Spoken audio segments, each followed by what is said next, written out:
Committee కోటి రూపాయలు చేద్దామా తమ్ముడు? కోటి రూపాయలు జగన్ కోటి రూపాయలు చేద్దామా కమిటీ? చెప్పు ఒకసారి. జగన్మోహన్ రెడ్డి ఇస్తారని కోటి రూపాయలు ఉందా? ఈ రోజు ఒకటే చెప్తాను అధ్యక్ష, సమాధానం చెప్పాలి. కూర్చోమని అధ్యక్ష, కూర్చోమనండి. కూర్చోండి. ఎక్కడ రోడ్డు మీద అరిచినట్టు మాట్లాడితే అవ్వదు. ఎంత బెనిఫిట్ వెళ్ళింది అంతా కూడా ఆన్లైనే. వీళ్ళు రైట్ టు ఇన్ఫర్మేషన్ యాక్ట్ ప్రకారం తెచ్చుకున్నా కూడా వాళ్ళ దగ్గర ఉంటుంది. అధ్యక్ష నేను మాట్లాడుతాను అధ్యక్ష. వాళ్ళు ఇంకా ఎవరికో ఉండిపోయింది, బెనిఫిషియరీ ఇవ్వాల్సి ఉండిపోయింది అన్నారు. నేను మొదట సమాధానం చెప్పినప్పుడు చెప్పాను కదా అధ్యక్ష. ఇప్పటికీ మేము చిత్తశుద్ధితో ఉన్నాం. నిజంగా జెన్యూన్ గా ఎవరికైనా రాలేదు అనుకుంటే గనక మాకు చెప్తే మేము డెఫినెట్ గా ఇవ్వడానికి మేము సిద్ధంగా ఉన్నామని చెప్తున్నప్పుడు ఇంత రాద్ధాంతం ఎందుకు అధ్యక్ష? కమిటీ దేనికి అధ్యక్ష? కమిటీ దేనికి? నిజంగా కమిటీ వేయాలనుకుంటే కమిటీ చాలా వాటికి వేయాలి. బాబు క్లారిటీగా చెప్పారు. అధ్యక్ష ఇక్కడున్న సభ్యులందరికీ వినుస్వామి కూర్చోమ్మా, కూర్చో. ఏంటి సార్ అరిస్తే ఇంకా మేము కూర్చో. ది కౌన్సిల్ సార్, పెద్దల సభ సార్. ఏపీఎస్డిఎంఏ వెబ్సైట్ లో ప్రతిదీ కూడా పొందుపరుచున్నాం అధ్యక్ష. సభ్యులు కావాలంటే చూసుకోవచ్చు. మళ్ళీ చెప్తున్నా, నిజంగా బుడమేరు వరద బాధితులకు ఎవరికైనా బెనిఫిట్ అందకపోతే అది జెన్యూన్ అయితే డెఫినెట్ గా ఇవ్వడానికి మా గవర్నమెంట్ ఈరోజు సిద్ధంగా ఉంది. దూరాలు మాట్లాడి వాళ్ళ సాక్షి పత్రిక ఎలా ఉందో ఇక్కడ సభ్యులు కూడా అలాగే అటువంటి బెనిఫిషరీస్ ఎవరన్నా ఉంటే గనక కలెక్టరేట్ లో ఉండే, తీసుకోకపోతే కాపీ తీసుకొని మనిషి గారికి ఉండే. సార్ ఇంత దారుణంగా ఒక పెద్దల సభలో కూర్చొని అధ్యక్ష, ఒక పెద్దల సభలో కూర్చొని ఇంత సత్యదూరపు మాటలు మాట్లాడడం అనేది నిజంగా వాళ్ళ తాలూకా విజ్ఞతకు వదిలేయాలి అధ్యక్ష. ఎందుకంటే ప్రతి ఒక్క బెనిఫిషరీకి కూడా బెనిఫిట్ డైరెక్ట్ గా ఆన్లైన్ లో వెళ్ళింది అధ్యక్ష. ఏ ఇంటికి ఎంత డబ్బులు వెళ్ళినాయో చెప్పమంటే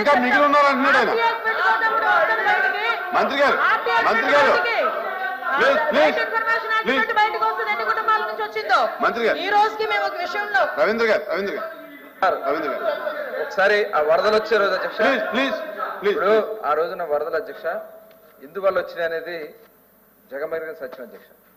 బుడమేరు మీద మట్టి కొట్టేయటం వల్ల జోలికి వెళ్ళకండి సార్.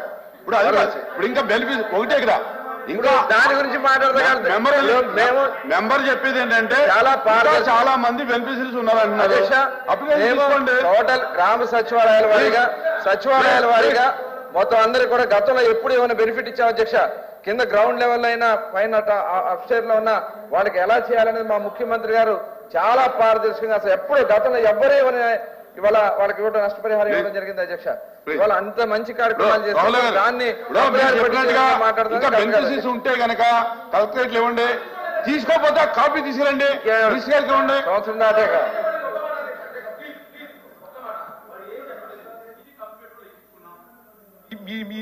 ఇప్పుడు మీరు ఇంకా నుంచి వెళ్ళిపోండి, మీ అకౌంట్ లో డబ్బులు పడతాయి. తప్ప లేదు అధ్యక్ష. సభలో మంత్రి గారు చెప్తున్నారు, ఆఖరికి ఒక్క మెంబర్ ఉన్నా కూడా ఇస్తామంటున్నారు. మీరు లిస్ట్ పెట్టండి. కమిటీలు ఏముండవు, కూర్చో ప్లీజ్. హలో అధ్యక్ష, జరిగింది ప్రకృతి వైపరీత్యం, మానవ తప్పిదాలు జరిగినాయి. ప్రభుత్వం వచ్చి మేము వచ్చి పెద్దగా రీఫ్యాక్టరీ చేస్తామంటున్నారు. ప్రజలు వచ్చి అక్కడ ఉన్న ప్రజలు మేము కంటితో చూసాం. అయినా మాది అథెంటికేట్ కాబట్టి ఎవరైతే విక్టిమ్స్ ఉన్నారో వాళ్ళకి ఏం జరిగిందో అవన్నీ కూడా సమాజానికి అందరికీ తెలుసు అధ్యక్ష. అది పక్కన పెడితే ఇప్పుడు జగన్ గారు 1 కోటి రూపాయలు ఇచ్చారు, అది ఖర్చు పెట్టి నేనే ఆ 1 కోటి రూపాయలకి నేనే బాధ్యత అధ్యక్ష.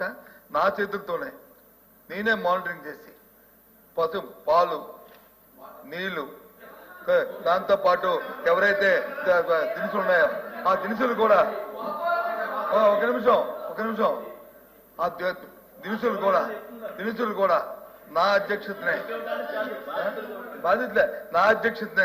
అవి కొని బాధ్యతకు వచ్చి నేను నా చేతులతోనే నేనే వెళ్ళి మొత్తం. అధ్యక్ష ఒక నిమిషం ఉండండి, నా తర్వాత మాట్లాడు చేయిస్తావు కదా.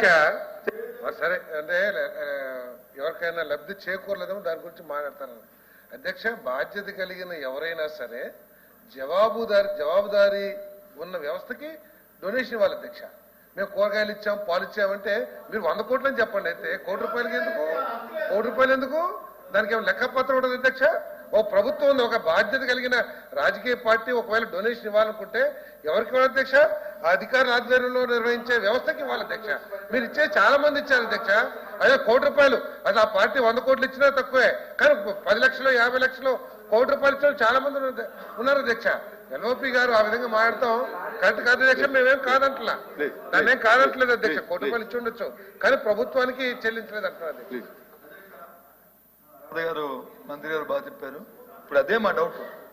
ఏదైతే సబ్మిట్ చేసిన ప్రశ్న ఏంటి, మీకు వచ్చిన మీ నిధుల్ని ఆ నిధులు ఎక్కడ ఖర్చు పెట్టారు, ఇంకా లబ్ధిదారులు ఉన్నారు, ఇంకా దాని విక్టిమ్స్ ఉన్నారు, వాళ్ళు సక్రమంగా అవ్వలేదు, అందులో అక్రమాలు జరిగాయి అన్నారు. మాకు నమ్మకం లేదు కాబట్టే మా ₹1 మేము ఎవరైతే నిజమైన విక్టిమ్స్ ఉన్నారో వాళ్ళకి అందే ఏర్పాటుని మేము చేసుకున్నాం.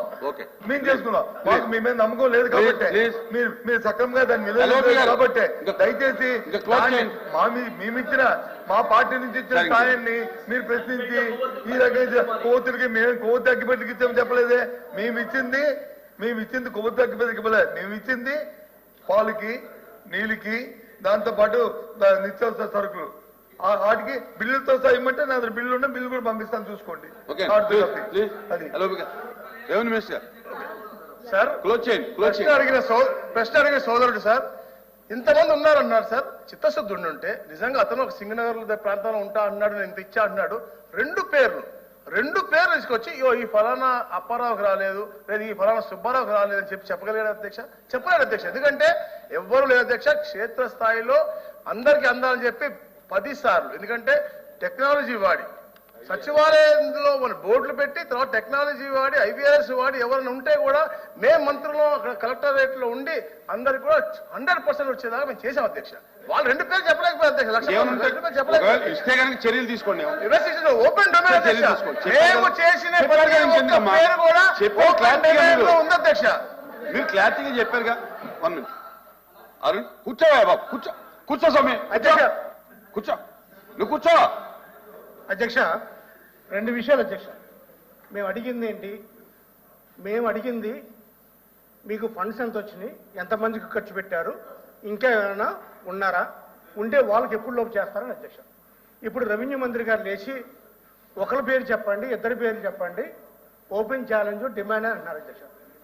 మేము అడిగింది అధ్యక్ష 1 minute open domain. Okay, open domain. Sorry, నేను లేదు. ఓపెన్ డొమైన్ అధ్యక్ష. 100 మంది పార్థసారథి గారు, మంత్రి గారు, కృష్ణా జిల్లా వాసికి ఉన్నారు. 100 మంది, ఒకరు కాదు,